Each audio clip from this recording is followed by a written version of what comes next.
മാന്യ പ്രേക്ഷകർക്ക് എൻ്റെ പ്രണാമം. രാമായണത്തിലെ മാനേജ്മെന്റ് സങ്കല്പത്തില് വസിഷ്ഠന്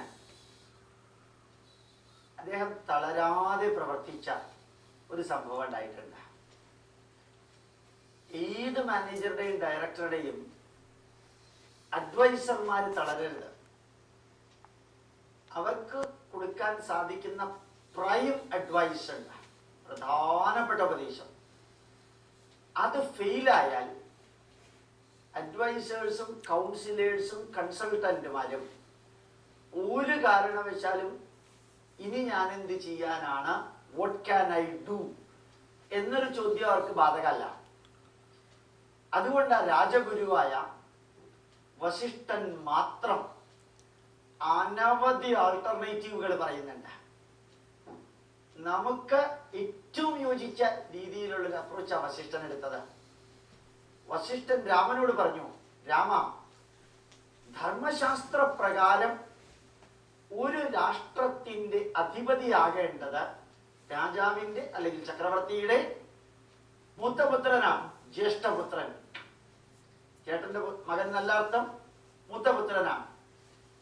അത് പ്രകാരം ധർമ്മശാസ്ത്ര പ്രകാരം നീയാണ് രാജാവാകേണ്ടത്.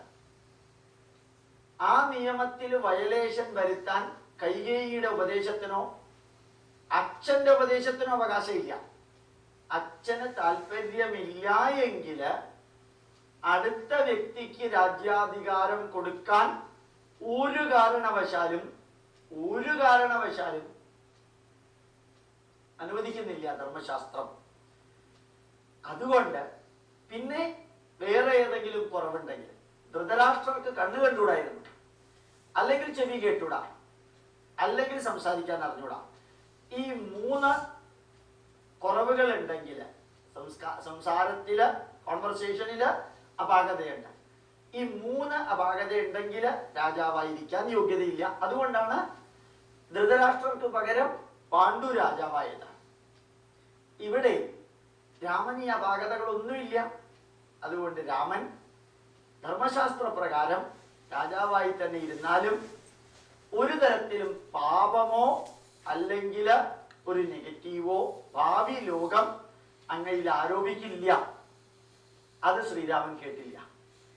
അടുത്ത ആൾട്ടർനേറ്റീവ് വസിഷ്ഠൻ കൊടുത്തത്, എങ്കിൽ അങ്ങൊരു കാര്യം ചെയ്യാം, ഭാര്യ ഭർത്താക്കന്മാര് 2 ശരീരവും ഒറ്റ യൂണിറ്റുമാണ്. ഭാര്യ ഭർത്താക്കന്മാര് 2 ശരീരം ആണെങ്കിലും ഒരു യൂണിറ്റാണ്. അതുകൊണ്ട് അങ്ങയോട് മാത്രമല്ലേ കാട്ടിലേക്ക് പോകണമെന്ന് പറഞ്ഞിട്ടുള്ളൂ. സീത സിംഹാസനത്തിലിരുന്ന് അടുത്ത 14 വർഷം ഭരിക്കട്ടെ. അടുത്ത ആൾട്ടർനേറ്റീവ് അത്ര ദൈവത്തിലെ ആൾട്ടർനേറ്റീവാണ്. അപ്പോഴും യഥാർത്ഥത്തില് ശ്രീരാമൻ സീതയോട് ചോദിച്ചു, വസിഷ്ഠൻ പറയുന്നതിൽ അഭിപ്രായം, ശ്രീരാമനില്ലാത്ത അയോധ്യ സീതയ്ക്ക് അയോധ്യയാണോ എന്ന് ചോദിച്ച് സീത പോവാക്കിയത്. ആ ആൾട്ടർനേറ്റീവ് പോയി. 3ാമത്തെ ആൾട്ടർനേറ്റീവാണ് അഡ്വൈസർ കൊടുത്തത്. എന്തായിരുന്നു? ശ്രീരാമനോട് കാട്ടിലേക്ക് പോകണമെന്നേ പറഞ്ഞിട്ടുള്ളൂ, രാജ്യം ഭരിക്കരുതെന്ന് പറഞ്ഞിട്ടില്ല. അതുകൊണ്ട് അയോധ്യയുടെ അതിർത്തിക്ക് പുറത്തിരുന്ന് അയോധ്യയിലെ കാര്യങ്ങള് രാമൻ ഇഷ്ടമുള്ളൊരു മന്ത്രിയെ കൊണ്ട് കാര്യങ്ങൾ ചെയ്യിപ്പിക്കാം. അപ്പൊ രാജാവ് രാമൻ തന്നെ, രാമന്റെ പ്രതിനിധിയായിട്ട് ഒരാൾ ഭരിക്കുന്നേ ഉള്ളൂ. അപ്പൊ അയോധ്യയുടെ രാജാവ് ആരാണ്? രാമൻ തന്നെയാണ്. നമ്മളെ പ്രധാനമന്ത്രിക്ക് ഹാർട്ട് ഓപ്പറേറ്റ് നടത്തുമ്പോഴും പ്രധാനമന്ത്രി തന്നെയായിരുന്നു. ആ ചാർജ് മാത്രം വേറൊരാൾക്ക് കൊടുത്തു, അത്രേ ഉള്ളൂ. അപ്പൊ ശ്രീരാമൻ പറഞ്ഞു, ആ പ്രശ്നം ഉദിക്കുന്നില്ല, നടക്കില്ല. അടുത്ത ആൾട്ടർനേറ്റീവ് എന്താ പറഞ്ഞത്? ഭരതൻ യഥാർത്ഥത്തില് ശ്രീരാമന്റെ സ്ഥാനത്തിരുന്നാണ് ഭരിക്കുന്നത് എന്ന് ഭരതൻ പ്രഖ്യാപിക്കട്ടെ. ഞാനല്ല രാജാവ്, രാമനാണ് എന്ന് ഭരതൻ പ്രഖ്യാപിച്ചാൽ പിന്നെ ഭരതൻ രാമന്റെ പ്രതിനിധി മാത്രമാണ്. ഭരതനല്ല രാജാവ്, രാമന്റെ പ്രതിനിധിയാണ്, ഡെപ്യൂട്ടേഷനിൽ വന്നിരിക്കുന്ന ആളാണ്. അതും ശ്രീരാമൻ അനുവദിച്ചില്ല.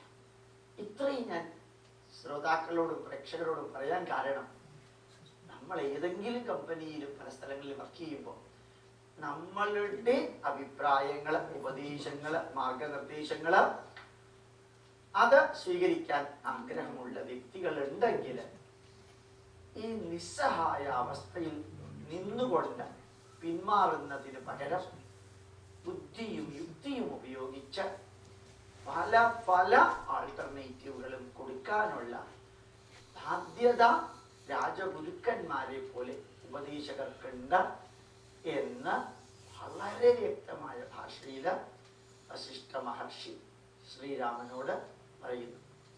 പക്ഷെ ശ്രീരാമന്റെ തീരുമാനം ഉറച്ചതാണ്.